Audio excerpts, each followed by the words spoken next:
Argentina is into the World Cup final.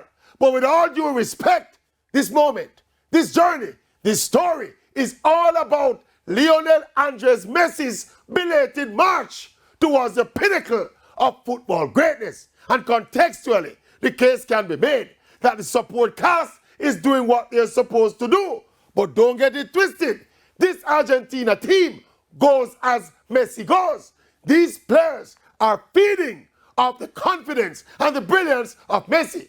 What we're witnessing with Lionel Messi and this Argentina team is approaching the levels of what a certain other Argentine, the late Diego Armando Maradona, did with his team at the 1986 World Cup. So it's now one hurdle to clear for Messi to get to the promised land.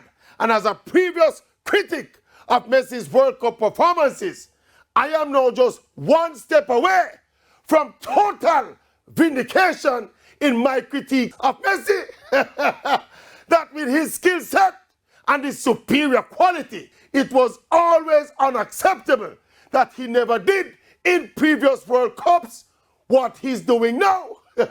So finally, the images of the GOAT are emerging. Yes. Images of the GOAT.